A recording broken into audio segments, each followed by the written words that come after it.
Do not answer when the mountain calls your name. After midnight, Victoria Peak sheds its postcard glow. The tourist buses are gone. The tram rails sweat with mist, and the city below flickers like a drowned constellation.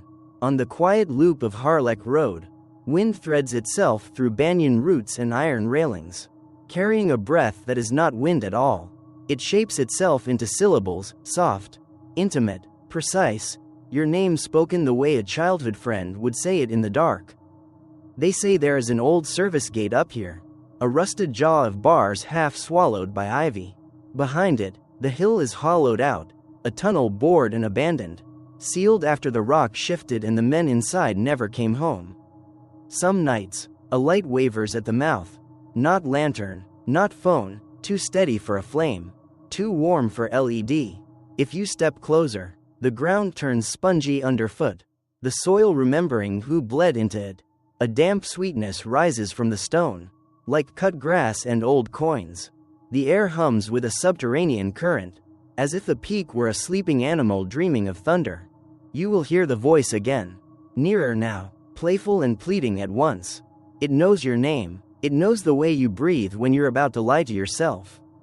If you answer, even in your head, the gate will be ajar when you look back, and the darkness beyond will feel less like absence, more like a corridor with your footprints already in it. Her name is Mei Lin, a 22-year-old university student who studies literature at Hong Kong University. She is the kind of girl who spends late nights in the library.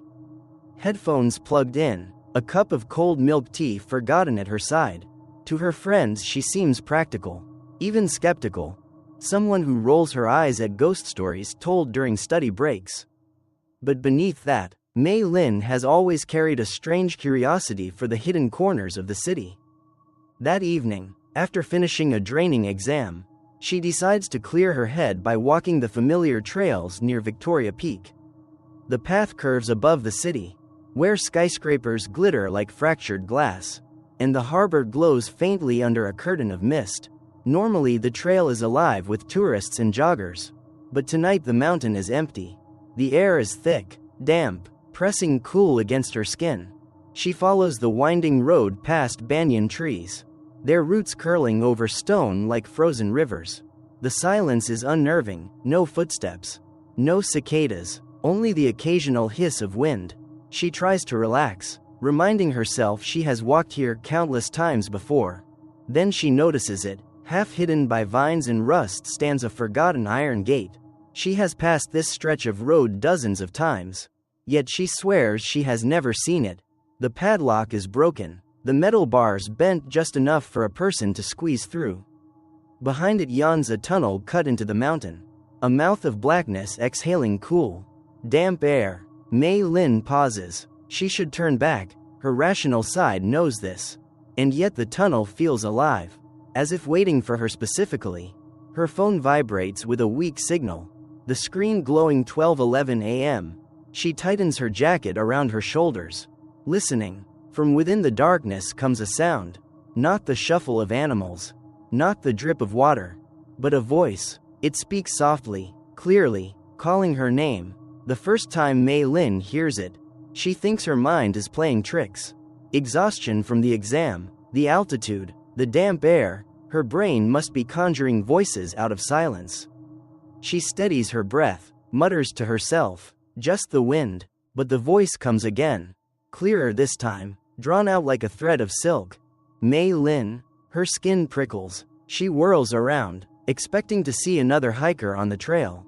Nothing, the path behind is empty, swallowed by mist. Her phone flashlight shakes in her hand as she turns it back toward the tunnel.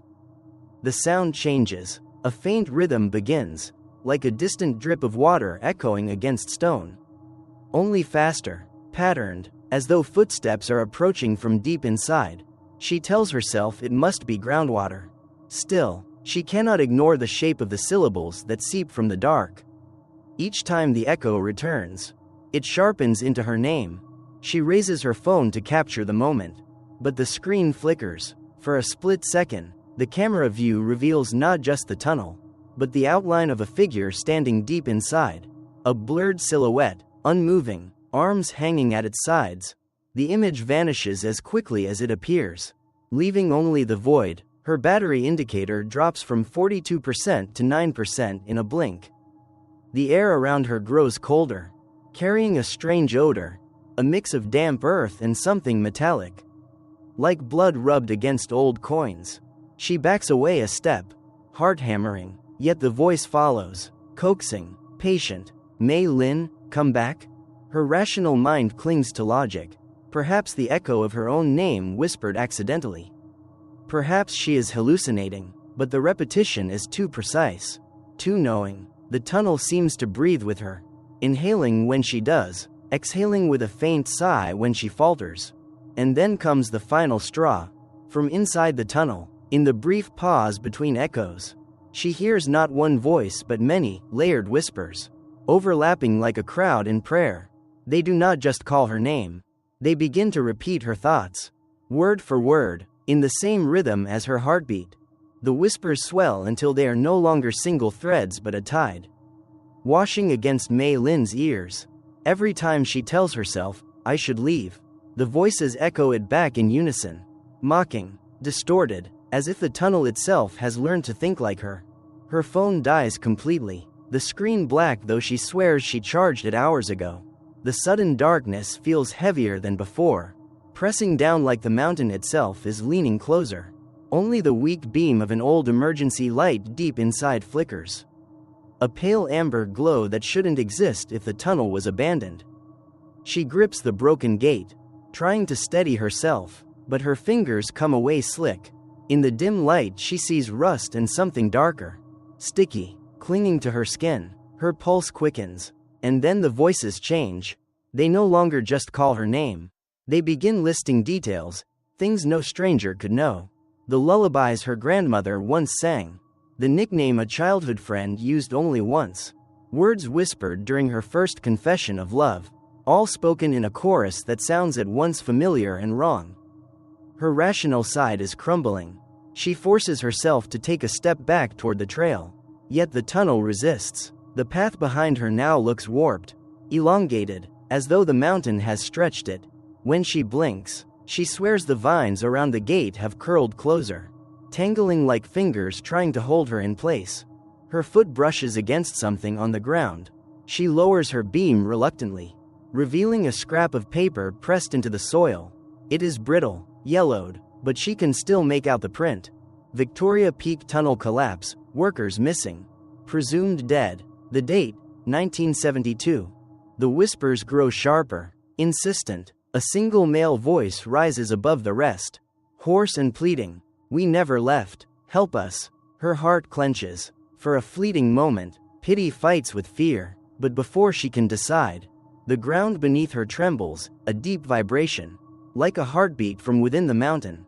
Dust trickles from the ceiling, and the amber light inside steadies, casting the shadow of someone, no, several people, standing just beyond the threshold. Mei Lin forces herself to look closer at the figures taking shape in the faint amber glow. They are men in heavy work clothes, sleeves rolled to the elbows, their faces caked with dust. Their helmets are cracked, lamps shattered, as if frozen in the instant of disaster.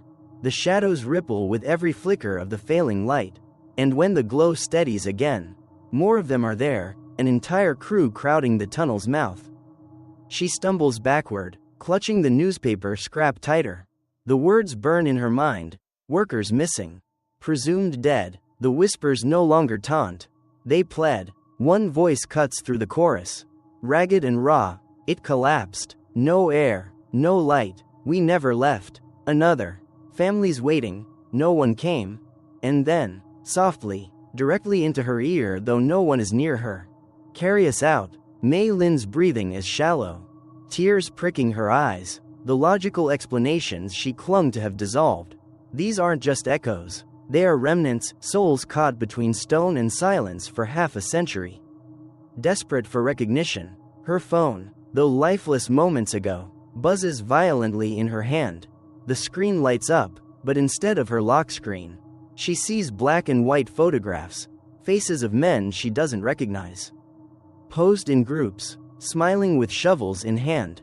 She swipes without meaning to, And the images change: funeral announcements, newspaper headlines, grainy shots of rescue workers pulling twisted bodies from rubble.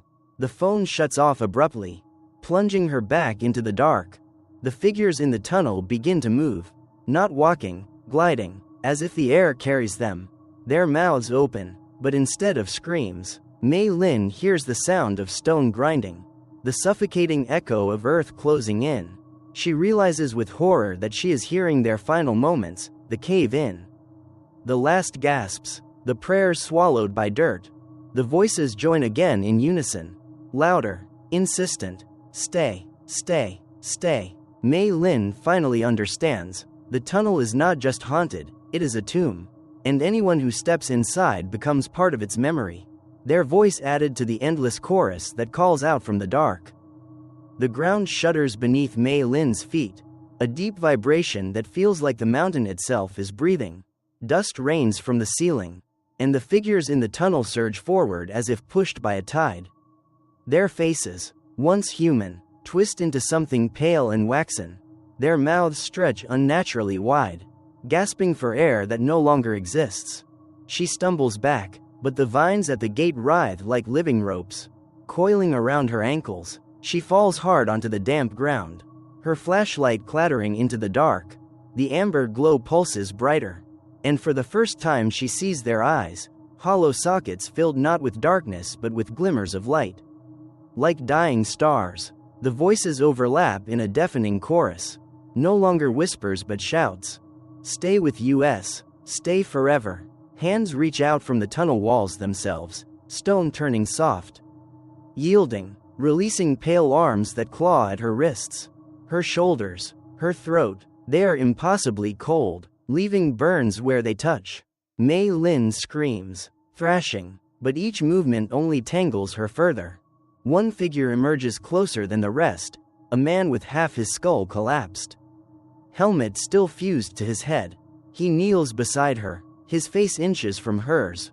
When he speaks, his voice is both inside her ear and inside her mind. We called your name, now you are ours.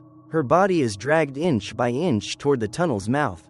The light behind the figures expands, revealing not just a passage but a cavern filled with countless more shadows, hundreds of them. Swaying, waiting, their voices roar like a storm. Mei Lin claws at the soil, nails breaking, but the earth is slick and unyielding.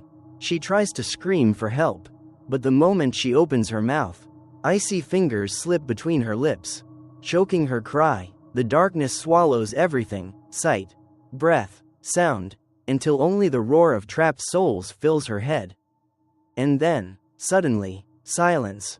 When silence finally breaks, Mei Lin is gone. The path before the tunnel is empty, only her flashlight lying cracked against the ground, its beam pointing uselessly at the rusted gate.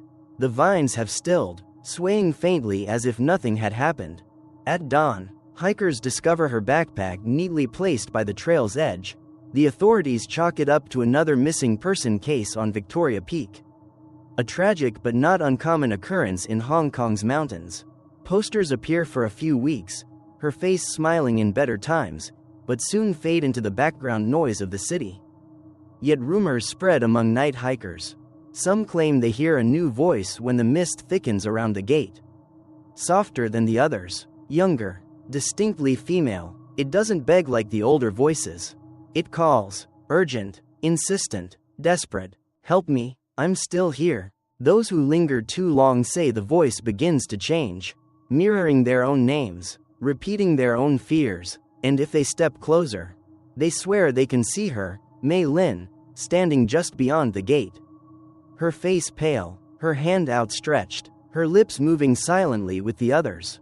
Victoria Peak remains a tourist destination, bright and bustling by day, but beneath its polished trails lies the abandoned tunnel, a wound that never healed. And if you hear your name whispered while walking there at night, don't look back, don't answer, and above all, don't step inside. Not every haunting is born from malice. Sometimes, it is the echo of injustice, the weight of lives cut short, trapped in places where no one bothered to remember them. The workers beneath Victoria Peak were not monsters. They were men trying to feed their families, swallowed by stone, silenced by the city's hunger to build higher, faster, grander. The tunnel that calls your name is not a predator, but a grave with no headstones. The voices do not pull out of cruelty, they pull because they were abandoned. Left voiceless in the dark, every whisper, every plea, is a reminder that memory can be more frightening than death itself. Mei Lin became part of that memory. Perhaps she was chosen because she listened, because in the stillness of the night she heard what so many others ignored. Or perhaps the tunnel simply takes what it needs to keep the chorus alive. The lesson is simple, yet terrifying. Not all voices deserve an answer. Some doors are left sealed for a reason, and some names should never be spoken where the earth remembers its dead. So if one night the mountain calls to you, and the wind shapes itself into your name, do not respond. Because once you acknowledge it, you will never walk away alone again.